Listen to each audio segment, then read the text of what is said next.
Good morning. The question that we're going to consider is, are the other sheep which are not of this fold Gentiles? Now, what am I talking about? Look with me at John chapter 10 and verse 16. John chapter 10 and verse 16.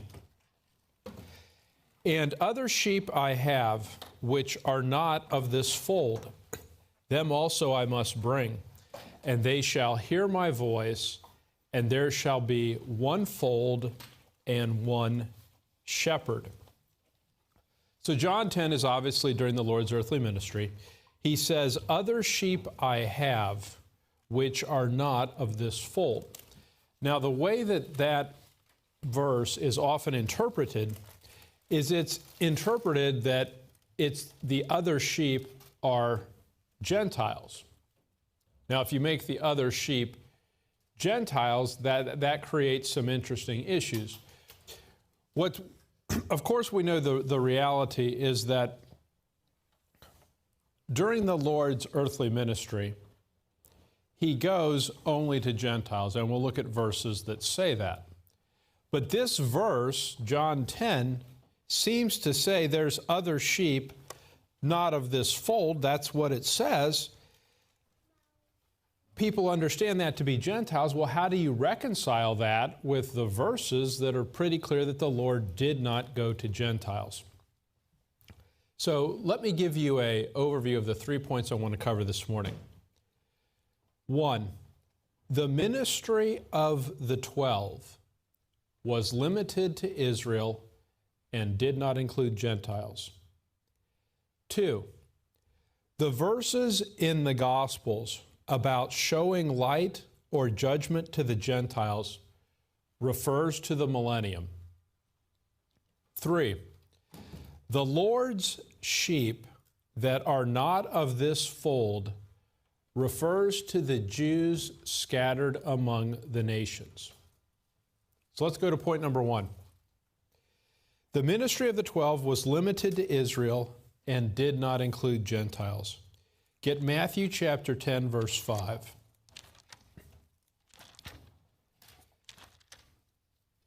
Matthew chapter 10 and verse 5. These 12 Jesus sent forth and commanded them, saying, Go not into the way of the Gentiles, and into any city of the Samaritans enter ye not, but go rather to the lost sheep of the house of Israel. So if we look at what's happening on the chart, during the Lord's earthly ministry, when he sends out the 12, who does he send them to? Well, he specifically says there, go not into the way of the Gentiles, go rather to the lost sheep of the house of Israel. Thus, they were not sent to Gentiles. Look with me at Matthew 15, verse 22.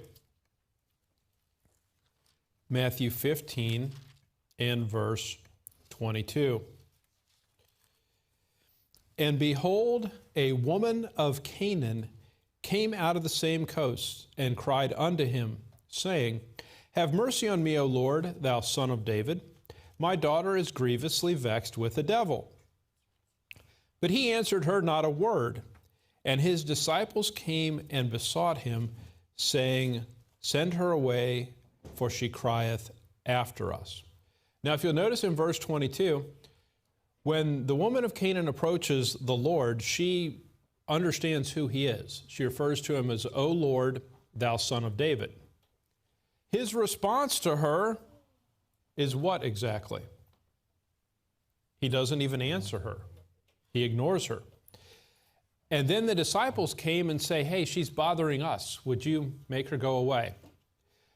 Verse 24, but he answered and said, I am not sent but unto the lost sheep of the house of Israel. Since she is a woman of Canaan, he's not sent to her, which is why he didn't answer her a word. Then came she and worshipped him, saying, Lord, help me. So now he'll respond. But he answered and said, "It is not meet to take the children's bread and to cast it to dogs." So what the Lord is clearly saying in verse 26, it's not meet, it's not fitting, it's not proper to take the children's bread and to cast it to dogs. Now in our house it sometimes gets confusing and we feed the dogs the same things as the people, but the way that it works in most households is there's people food and there's dog food, and they're different, right?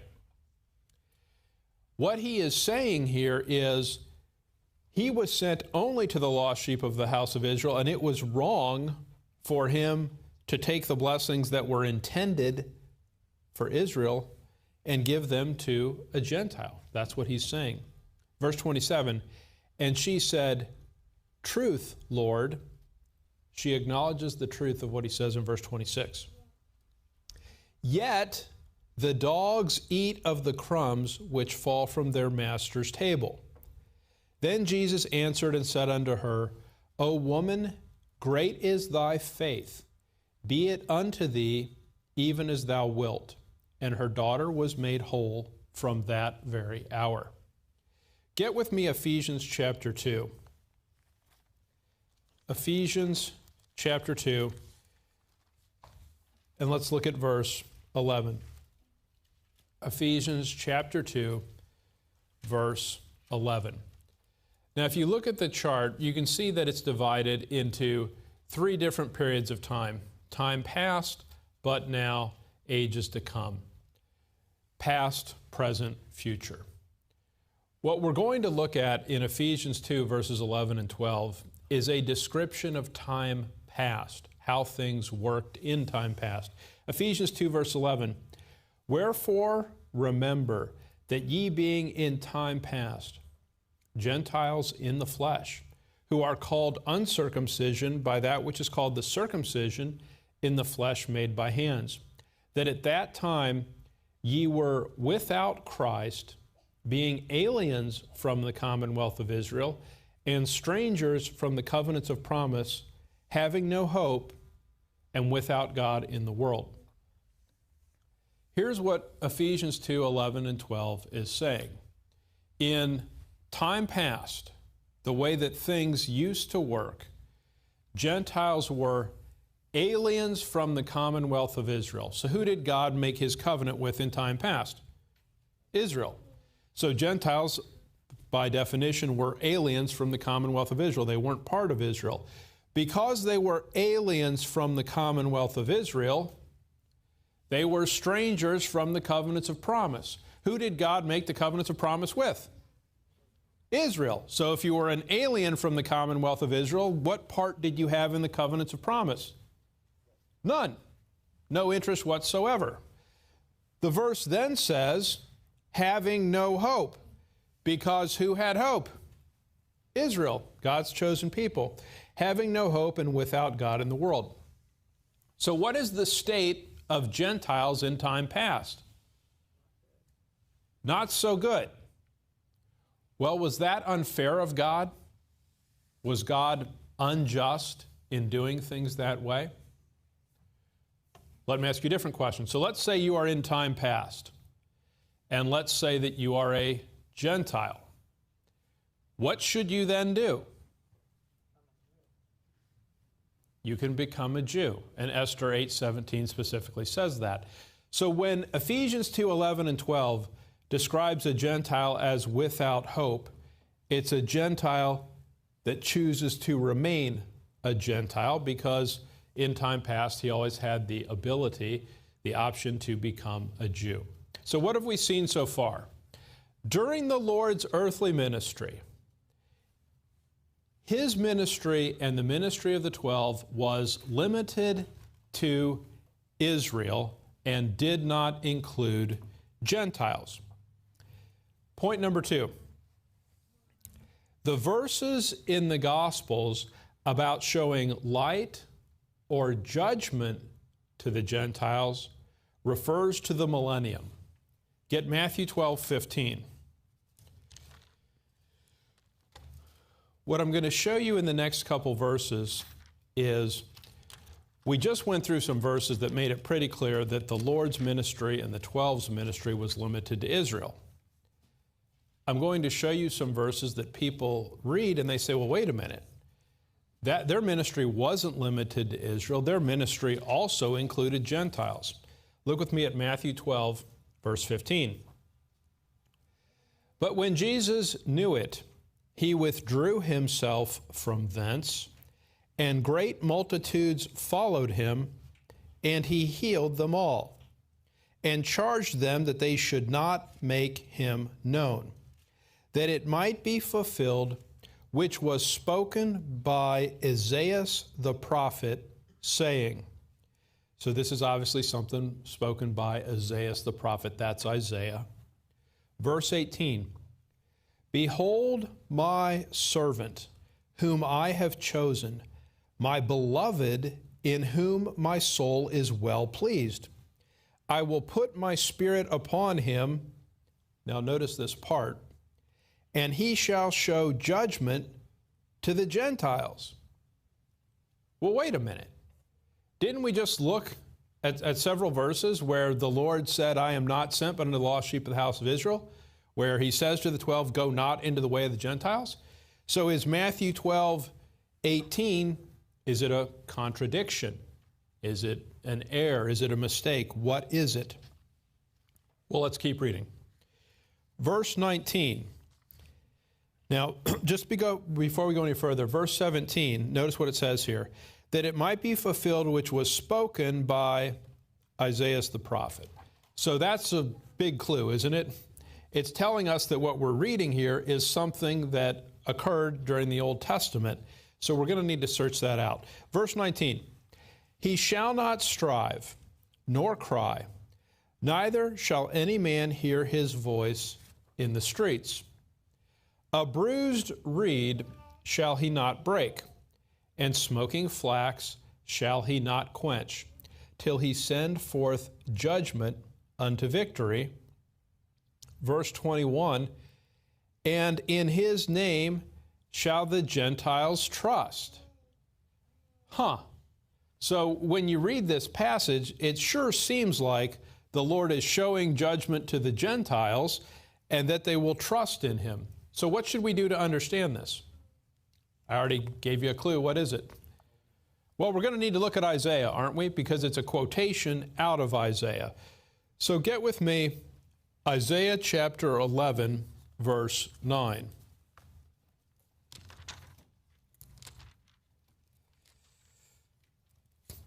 The scriptures are in many ways like a jigsaw puzzle.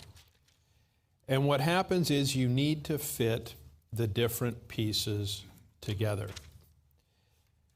I don't know if you remember, years ago we had this thing called encyclopedias. And what happened is if you wanted to learn about something, whether it was electromagnetism or the Civil War or whatever, what would you do?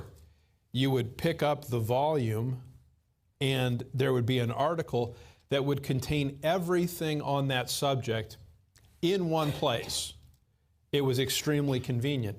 Does the Bible do things that way? The Bible does things very differently than that. It has a passage in Matthew and it quotes Isaiah. So what do you have to do to understand the passage in Matthew? You have to look at Isaiah. So Isaiah 11, verse 9. They shall not hurt nor destroy in all my, notice this, holy mountain. For the earth shall be full of the knowledge of the Lord as the waters cover the sea. And in that day there shall be a root of Jesse, which shall stand for an ensign of the people. To it shall the Gentiles seek, and his rest shall be glorious. Now, when you read verse 9 and 10, what's it referring to? So let's go through it just phrase by phrase. Verse 9, they shall not hurt nor destroy in all my holy mountain. What's the Lord's holy mountain? It's Jerusalem, but Jerusalem at what time?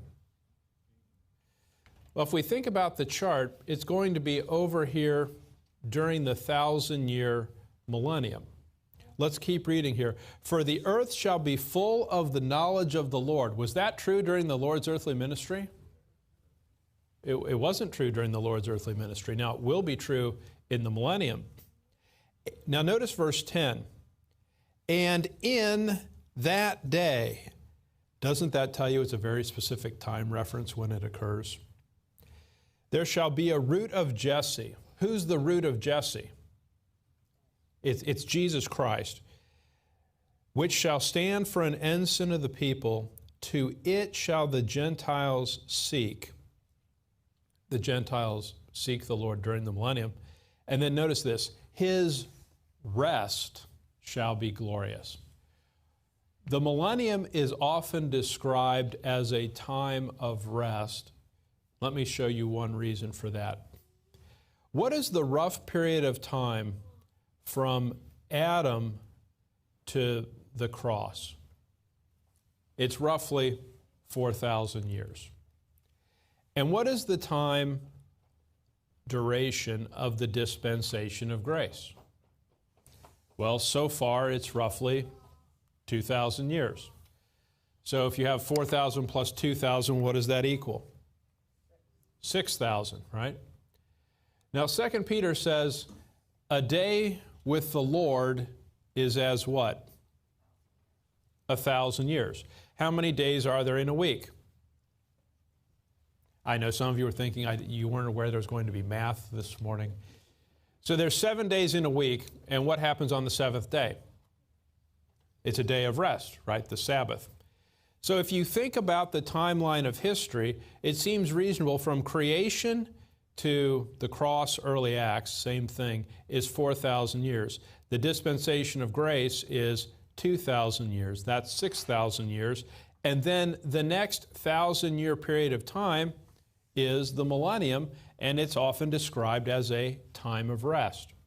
So when you're reading Isaiah chapter 11, what it's talking about, when the Gentiles seek the Lord, when does that happen? It is during the millennium.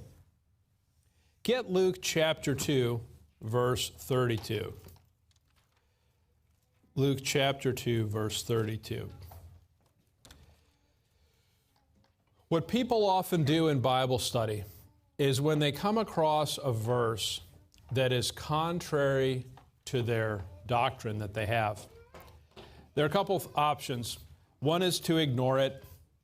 Another is to try to figure out why it doesn't mean what it says. So you can either go to a commentary or you can go to the Greek and you can say, well, it says this, but what it really means is that. Neither of those are legitimate methods of interpretation. The key thing to do is to compare verse with verse, because let me step back and say this. Does the Bible actually contradict itself? Does it actually say something right here and then the opposite somewhere else? No, it doesn't do that. It doesn't contain errors. But what often happens is our understanding of the verses is incorrect. So what we need to do is we just need to carefully look at the verses, the context, the cross-references to see what they're actually saying. So look with me at Luke 2:32. A light to lighten the Gentiles and the glory of thy people Israel. Well, there's another verse in the Gospels that seems like the Lord was given as a light to the Gentiles. Get Isaiah 49, verse 6. Isaiah chapter 49 and verse 6. Isaiah 49, verse 6. And he said, it is a light thing that thou shouldest be my servant, to raise up the tribes of Jacob, and to restore the preserved of Israel. I will also give thee for a light to the Gentiles. That's a prophecy about the Lord Jesus Christ. That thou mayest be my salvation unto the end of the earth. Get Isaiah 60, verse 1. Isaiah chapter 60, verse 1. Arise, shine, for thy light is come. Remember how Isaiah 49, verse 6 talked about him being a light to the Gentiles? For thy light is come, and the glory of the Lord is risen upon thee. For behold, the darkness shall cover the earth, and gross darkness the people. But the Lord shall arise upon thee, and his glory shall be seen upon thee. And the Gentiles shall come to thy light, and kings to the brightness of thy rising. Now I'm going to hide the dispensation of grace just for a minute and just notice something with me. Thanks for the heads up. Yeah. So what we're going to see here, very good. All right. Look at the time right before the cross. So as you're thinking about that, right before the cross, and then right after the cross in Acts 2, when Peter stands up on the day of Pentecost, what does he say? This is that which was spoken by the prophet Joel. And when he quotes Joel, what he's referring to is the coming of the day of the Lord. He's referring to the 70th week. Now, the reason why I'm hiding the dispensation of grace for a minute is what the dispensation of grace does is it interrupts the prophetic program and it puts it on hold for 2,000 years.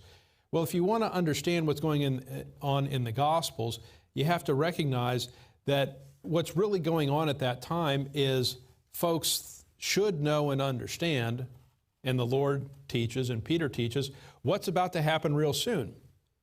Tribulation, the 70th week. After the 70th week, what will happen is the millennial kingdom. At the end of the 70th week, the event that occurs is the second coming. The Lord returns to earth, pours out wrath on his adversaries, and sets up his millennial kingdom to operate for 1,000 years. Here's why that matters.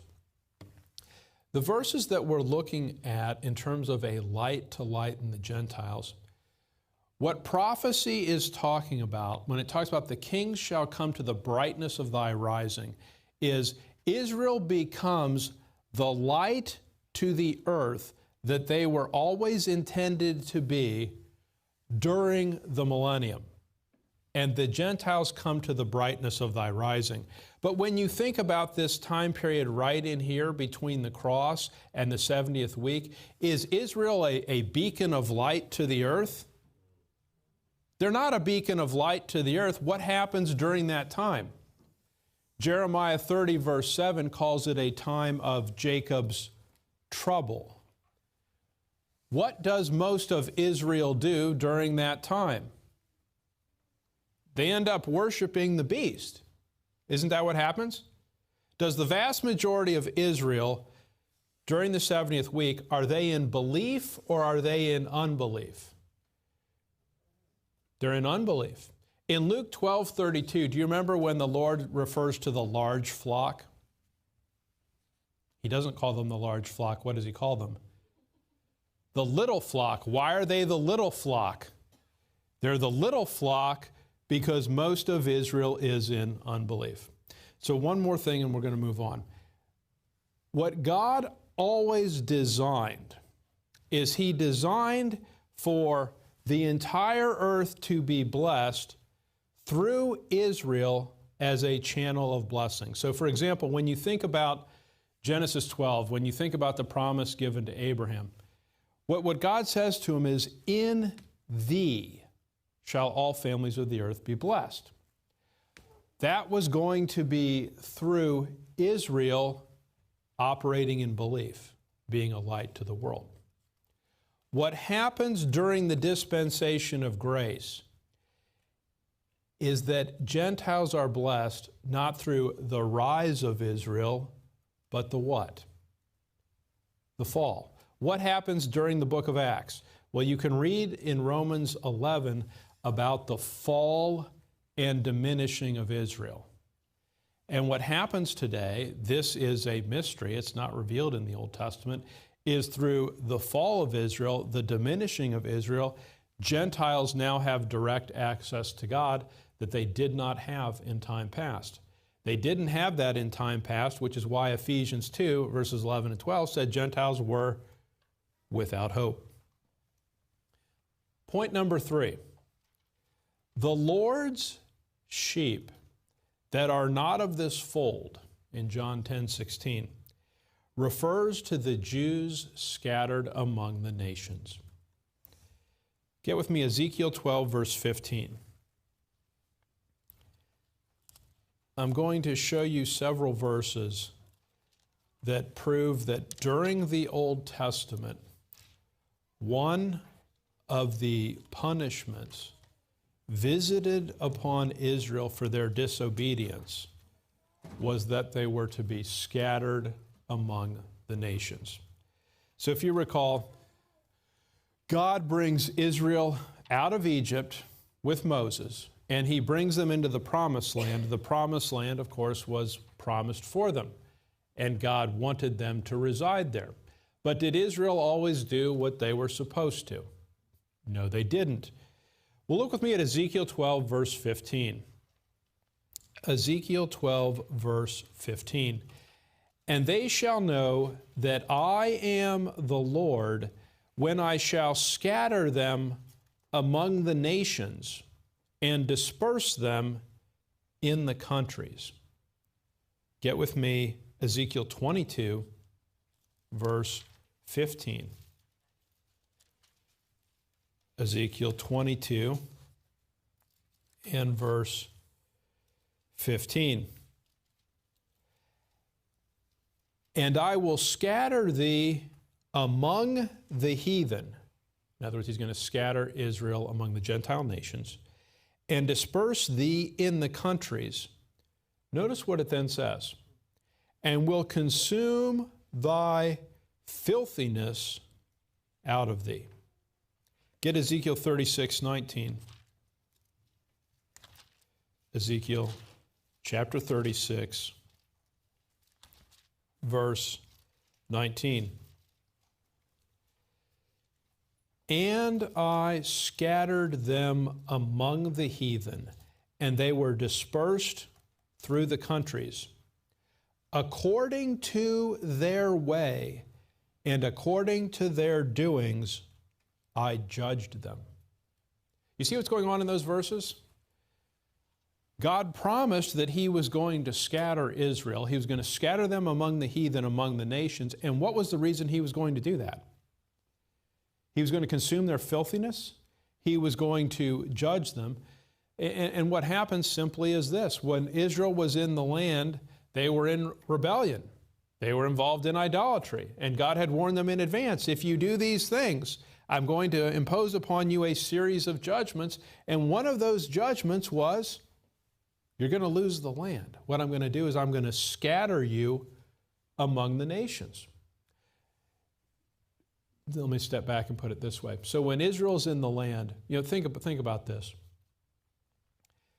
When Israel is in Egypt and they're there as slaves in bondage, how often do slaves rise up, rebel, and escape their captors? And the answer is rarely, because their captors oppress them. And because as soon as their captors realize they may be gaining the strength to rebel, they just increase the constraints and the bondage, right? Well, God brings Israel out of Egypt because he keeps doing these miracles, and finally Pharaoh says, I give up. Just go, right? I'm tired of Israel being destroyed. I'm sick of the lice and the blood turning to water and the locusts. And of course, what finally gets him? The plague of the firstborn, where all the firstborn die. And Pharaoh's like, I just can't abide this anymore, leave. Then Pharaoh changes his mind and says, well, I want you back. And then what happens to his army? Drowned. Now, what that tells you is this. Israel, in and of themselves, did they have the physical power to escape Egypt? And the answer is they didn't. They didn't have anything of the sort. But God brought them out. When God brings them into the land, does God have enough power that he can keep them in the land if he wants? Yes, I mean, he could have done that. But what happens is Israel just rebels, and God tells them, if you keep doing this, one of the punishments is you're going to be kicked out of the land. And that's exactly what happens. The reason why the northern kingdom of Israel falls to Assyria, the reason why the southern kingdom of Judah falls to Babylon, is God wanted it to happen because of their disobedience. So now get with me Acts chapter 2, verse 5. Acts chapter 2, verse 5.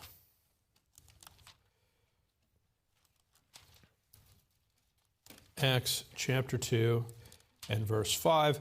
This is what people commonly think of as the birthday of the church of today, but it's plainly not. It's Pentecost. It's a Jewish feast day. Look at Acts 2, verse 5. And there were dwelling at Jerusalem Jews, devout men, what does it say? Out of every nation under heaven. Well, why were they in every nation under heaven? Because they'd been scattered among the countries of the earth. In other words, when the Ezekiel judgments that we just read about were imposed, what happened? Well, the Jews within Israel and Judah were scattered among all nations of the earth. So then what would happen is after they were scattered, those Jews that were believing would come to Jerusalem periodically to observe the feast days they were commanded to observe. So what you're seeing in Acts chapter 2, verse 5, is you're seeing Jews that have been subject to the judgment of being dispersed. They come back to Jerusalem on the day of Pentecost for the observance of Pentecost. Now get with me, John chapter 10, verse 16. John chapter 10, verse 16. This is where we started. John chapter 10, verse 16. And other sheep I have, which are not of this fold. So he's saying there are other sheep, but they're not in this particular fold. Them also I must bring, and they shall hear my voice, and there shall be one fold and one shepherd. Now, we started this by saying that what some folks will say is when they look at John 10:16, those other sheep is a reference to Gentiles. But let me ask you this question. What sheep was the Lord gathering to himself during the Gospels? Look with me at Matthew 10, verse 6.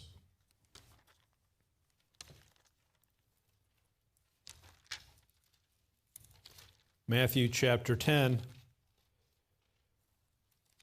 and we'll look at verse 5 and then verse 6. Matthew 10, verse 5. These 12 Jesus sent forth and commanded them, saying, Go not into the way of the Gentiles, and into any city of the Samaritans enter ye not, but go rather to the lost sheep of the house of Israel. So what sheep was the Lord concerned with? It's obviously Israel, isn't it? Look with me at Matthew 15, verse 24. Matthew chapter 15 and verse 24. But he answered and said, I am not sent, but unto the lost sheep of the house of Israel. Okay, so that's very clear, isn't it? The sheep that are in view during the Gospels is the sheep only of Israel. Go with me to John 11, verse 49. Whenever you're trying to understand a verse and it's confusing to you, you should reread the verse. You should also read the context. In other words, read the verse before, read the verse after, and so on. One of the things that you need to do is sometimes the context is broader than that. we're going to read here in John 11. So we were in John 10:16 trying to understand that verse. I'm going to suggest to you that the end of John 11, it's like 60 verses later or something, is where the answer is. Now what happens is, you know what we are? We're very lazy. And so context, yeah, sure, I'll read the verse before, why not? But like I got to read 10 verses before? Really? I don't have time for that. Or I have to read the whole next chapter? Or wait, you mean I have to read the whole book? Let me ask you this question. If you're reading any kind of book, don't you have to have the context of the whole book in your mind? I mean, that's the way books work, right? That each book exists within a certain construct that's established. So look with me at John 11, verse 49. And one of them, named Caiaphas, being the high priest that same year, said unto them, Ye know nothing at all, nor consider that it is expedient for us that one man should die for the people, and that the whole nation perish not. Now he's obviously speaking about Israel. Verse 51, And this spake he not of himself, but being high priest that year, he prophesied that Jesus should die for that nation. That nation is obviously Israel from everything we've seen before, right? When Matthew 1:21 says, And thou shalt call his name Jesus, for he shall save his people from their sins. Who are his people? It's obviously Israel. Now read verse 52. And not for that nation only, and that nation is clearly Israel, but that also he should gather together in one the children of God that were scattered abroad. Okay, who are the children of God that are scattered abroad in John 11? Well, it's obviously the same people in Acts 2, right? So if you think about the chart, John 11 is immediately before the cross. Acts 2 is immediately after the cross. Who are the children of God that are scattered abroad in John 11? Isn't it obvious who they are? It's the Jews that are scattered among the nations. So that's who the Lord was gathering. So what's going on in John chapter 10? When the Lord spoke of sheep that were not of this fold, what he's referring to is he's referring to Jews who had been scattered among the nations of the earth. And they resided in a different fold, but they were still his sheep. That's what's being described there. Now, by the way, get with me Matthew 24. Matthew chapter 24.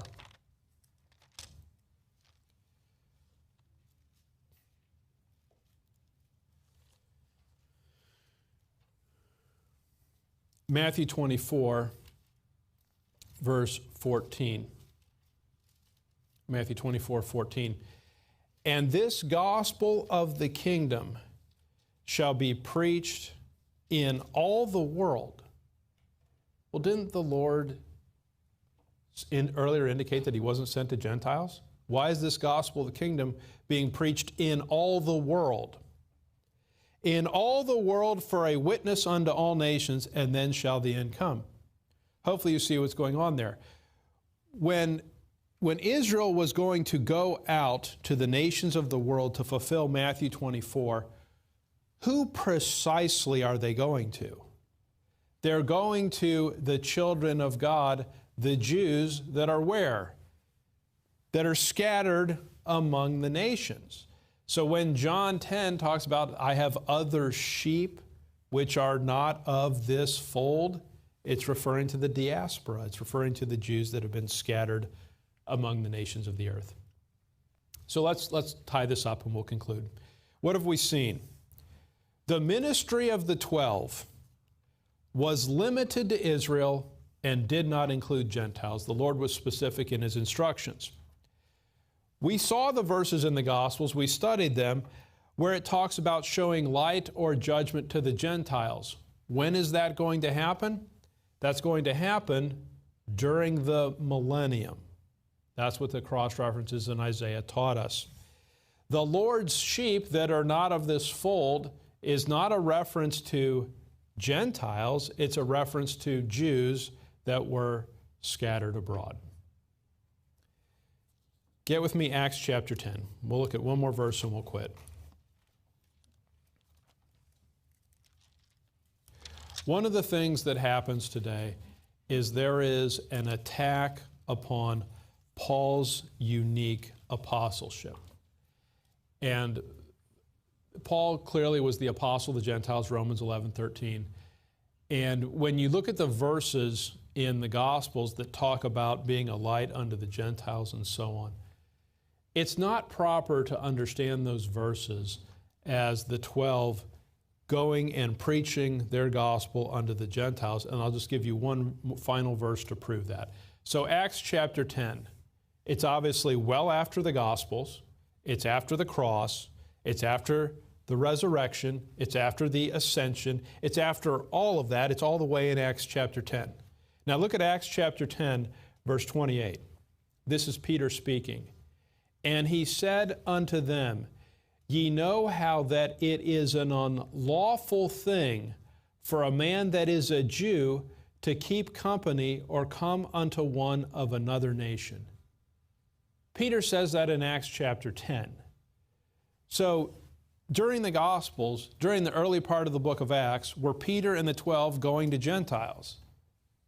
No, they viewed it, not only were they not doing that, they believed it was unlawful under the Mosaic law for them to do that. So all the verses that talk about a light to lighten the Gentiles, the verses talk about other sheep that are not of this fold, it's not talking about Gentiles. That would be unlawful. It's talking about Jews that were scattered among the Gentiles. Let's close in a word of prayer. Heavenly Father, thank you for this time. We thank you for the truth of your word. Help us to be diligent in studying it, that we might have better understanding. It's in the name of the Lord Jesus Christ we pray. Amen.